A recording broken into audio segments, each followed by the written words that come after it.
ಹುಬ್ಬಳ್ಳಿಯಲ್ಲಿ ನಿನ್ನಿಲ್ದ ಮೊನ್ನೆ 18ನೇ ತಾರೀಕು ದಿವಸ MCA ಮೊದಲೇ ವರ್ಷದಲ್ಲಿ ಓದುತ್ತಿರುವ ಕುಮಾರಿ ನೇಹಾ ನಿರಂಜನ್ ಹಿರೇಮಠ ಅವರು ಪರೀಕ್ಷೆಯನ್ನು ಮುಗಿಸಿ ಹೊರಗೆ ಬರುವ ಕಾಲಕ್ಕೆ ಸಂಜೆ 4:45ಕ್ಕೆ ಫಿಯಾಜ್ ಎಂಬಾತನು ಬಂದು 9 ಸಲ ಚೂರಿಯಿಂದ ಬರೆದು ಅವರನ್ನು ಸಾಯಿಸಿದ್ದು ಇದು ಬಹಳ ಖಂಡನೀಯವಾದದ್ದು. ಒಂದು ಪಿಶಾಚ ವೃತ್ತಿಯಾಗಿದ್ದು, ಇದು ಲವ್ ಜಿಯಾದ್ ಅಂತ ಗಿಸಿಂದ ಹುಟ್ಟಿಸಿದ್ದು ಅದು ಮಹಾ ತಪ್ಪದು. ಆ ಹುಡುಗಿ ಬಯಸಿದ್ದಿಲ್ಲ.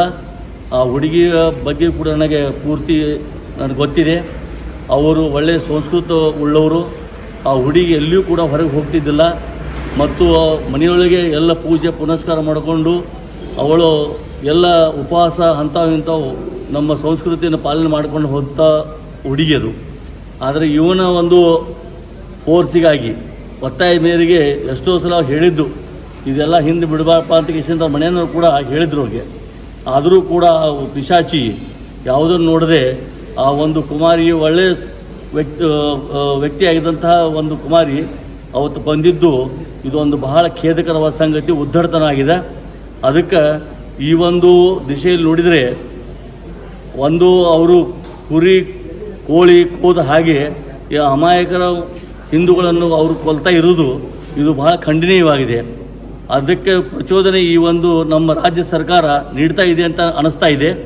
ಅಷ್ಟೇ ಅಲ್ಲ, ವಿಧಾನಸೌಧದಲ್ಲೂ ಕೂಡ ಪಾಕಿಸ್ತಾನ ಜೈ ಎಂದು ಕೂಗಿದರೂ ಕೂಡ ಇವತ್ತಿಗೂ ಯಾವುದೇ ಒಂದು ಅವರ ಪ್ರಕ್ರಿಯೆ ತೆಗೆದುಕೊಂಡೇ ಇಲ್ಲ. ಇದೆಲ್ಲವೂ ನೋಡಿದರೆ ಹಿಂದೂಗಳ ವಿರುದ್ಧ ಈ ಒಂದು ರಾಜ್ಯ ಸರ್ಕಾರ ಇದೆ ಎಂಬುದು ಪಕ್ಕಾ ಆಗಿದೆ. ಆ ದಿಶೆಯಲ್ಲಿ ನಾವು ಆ ಒಂದು ಹುಡುಗಿಯ ಆತ್ಮಕ್ಕೆ ಶಾಂತಿ ಸಿಗಬೇಕಾತಂದರೆ ಅವ್ರ ತಂದೆ ತಾಯಿಗಳ ಆತ್ಮಕ್ಕೆ ಅವ್ರಿಗೂ ಕೂಡ ಒಂದು ಶಾಂತಿ ಸಿಗಬೇಕಾತಂದ್ರೆ ಆ ಫಿಯಾಜ್ ಎಂಬಾತನನ್ನು ಇವತ್ತು ಯಾವುದೇ ಪರಿಸ್ಥಿತಿಯೊಳಗೆ ಯಾವುದೇ ಅವರಿಗೆ ವಕೀಲರು ಬರಬಾರ್ದು, ಅದಕ್ಕೆ ಬೇಲವನ್ನು ಕೂಡ ಕೊಡ್ತಕ್ಕದ್ದಲ್ಲ, ಅವರನ್ನು ಗಲ್ಲು ಶಿಕ್ಷೆಗೆ ಗುರಿ ಮಾಡಬೇಕಂತ ಕೇಸಿಂದ ಈ ಮೂಲಕ ಸರ್ಕಾರಕ್ಕೆ ನಾನು ವಿನಂತಿ ಮಾಡ್ಕೋತಿದ್ದೀನಿ ಮತ್ತು ಇನ್ನು ಮುಂದೆ ಈ ಥರದ ಘಟನೆಗಳು ಆಗಲೇ ಕೂಡುದು. ಆಗಿದ್ದಾದರೆ ನಮ್ಮ ಪ್ರತಿಭಟನೆ ಯಾವತ್ತೂ ಇದ್ದೇ ಇರ್ತದೆ.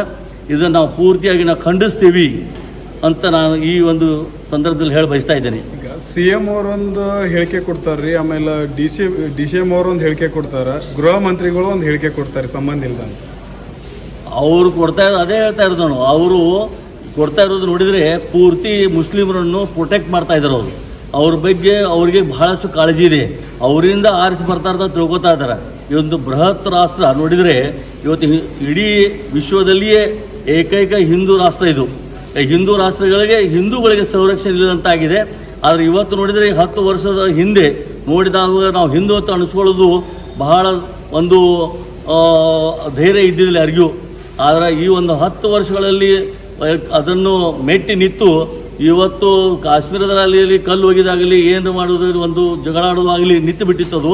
ಆದರೆ ನಮ್ಮ ರಾಜ್ಯದಲ್ಲಿ ಈಗ ಕಾಂಗ್ರೆಸ್ ಸರ್ಕಾರ ಬಂದ ನಂತರ ಬಹಳಷ್ಟು ಕೊಲೆಗಳು ಆಗ್ತಾ ಇದ್ದವು. ಹಿಂದೂಗಳನ್ನು ಬರಬರವಾಗಿ ಹತ್ಯೆ ಮಾಡ್ತಾ ಇದ್ದಾರೆ ಮತ್ತು ನಮ್ಮ ದೇಶ ನಾವು ಜೈ ಶ್ರೀರಾಮ್ ಅಂದರೂ ಕೂಡ ಯಾಕೆ ಜೈ ಶ್ರೀರಾಮ್ ಅಂತಿರೋದಕ್ಕೆ ಎದೆ ತಟ್ಟಿ ಮುಂದೆ ಬಂದು ಕೇಳುವಂತಹ ತಾಕತ್ತು ಅವ್ರಿಗೆ ಬಂದುಬಿಟ್ಟಿದೆ. ಈಗ ಇದಕ್ಕೆ ಟೋಟಲಿ ಬೆಂಬಲ ಕೊಡ್ತಾ ಇರೋದು ನಮ್ಮ ಕಾಂಗ್ರೆಸ್ ಸರ್ಕಾರ. ಈ ಕಾಂಗ್ರೆಸ್ ಸರ್ಕಾರ ಬಂದ ನಂತರ ಇಂಥವು ನಡ್ತಾ ಇದ್ದವು. ಕೇವಲ 2 ದಿವಸದಲ್ಲಿ 7-8 ಕೊಲೆಗಳು ಕೂಡ ಆಗ್ಯಾವ. ಈಗ ಇದು ತಾವೆಲ್ಲ ನೋಡಿದಿರಿ. ಇದಕ್ಕೆ ಪೂರ್ತಿ ಬೆಂಬಲ ಈ ಒಂದು ಸರ್ಕಾರದ ಒಂದು ಉದ್ದೇಶ ಆಗಿದೆ. ಅದಕ್ಕೆ ನಾವು ಪೂರ್ತಿ ಖಂಡಿಸ್ತೀವಿ ಮತ್ತು ಹೀಗೆ ಮುಂದುವರೆದಾದರೆ ನಾವು ಎಲ್ಲರೂ ಕೂಡಿಕೊಂಡು ಇದಕ್ಕೆ ಪ್ರತಿಭಟನೆ ಮಾಡ್ತೀವಿ. ನಾವು ಸಿದ್ದರಾಮಯ್ಯನವರ ಸರ್ಕಾರ ಹೆಣ್ಮಕ್ಳಿಗೆ ಎಲ್ಲ ಉಚಿತ ಘೋಷಣೆಗಳನ್ನು ಹೇಳಿದ್ದಾರೆ, ಬಸ್ ಎಲ್ಲ ಫ್ರೀ ಕೊಟ್ಟಿದ್ದಾರೆ. ಅದೇ ರೀತಿ ಹೆಣ್ಮಕ್ಳಿಗೂ ಒಂದು ಭದ್ರವಾಗಿರೋದು ಒಂದು ಕಾನೂನು ತರ್ತಾರಂತೇಳಿ ತಮ್ಗೆ ಅನಿಸ್ತೈತಿ ರೀ? ಎಂದೂ ಸಾಧ್ಯ. ಅವ್ರಿಗೆ ಬರೀ ಅಂತಾರೆ ಇವತ್ತು 5 ಗ್ಯಾರಂಟಿಗಳು ಕೊಟ್ಟಾರ, ಅದು ಪೂರ್ಣ ಆಗ್ತಾ ಇಲ್ಲ. ಈಗ ಒಂದು ಬಸ್ ಒಂದು ಫ್ರೀ ಉಚಿತ ಬಿಟ್ಟಿದ್ದಾದರೆ ಉಳಿದು ಕೂಡ ಯಾವುದು 20-30% ಅಷ್ಟೇ ಕೊಟ್ಟಿದ್ದಾಗಿದೆ. ಈ ಒಂದು ಕಾನೂನು ತಂದೆ ತರ್ತಾರ ಅನ್ನೋದು ಸುಳ್ಳು. ಅದಕ್ಕೆ ನಾವು ಕೇಂದ್ರ ಸರ್ಕಾರಕ್ಕೂ ಕೇಳ್ಕೊತೀವಿ, ರಾಜ್ಯ ಸರ್ಕಾರಕ್ಕೆ ಕೇಳ್ಕೊತೀವಿ. ಈ ಒಂದು ಎನ್ಕೌಂಟರ್ ಅನ್ನೋದು ಕಾನೂನು ತಂದು ಇಂಥ ಪಿಶಾಚಿಗಳನ್ನು, ಇಂಥ ಒಂದು ದೇಶದ್ರೋಹಿಗಳನ್ನು ಅಲ್ಲೇ ಗುಂಡಿಕ್ಕಿಕೊಳ್ಳುವಂತಹ ಆಗಬೇಕು. ಅಂಥ ಕಾನೂನು ಜಾರಿಯಲ್ಲಿ ಬರಲೇಬೇಕಂತ ನಾನು ಕೇಂದ್ರ ಸರ್ಕಾರಕ್ಕೆ ಮತ್ತು ರಾಜ್ಯ ಸರ್ಕಾರಕ್ಕೆ ಮನವಿ ಮಾಡ್ಕೋತೀನಿ. ನಾನು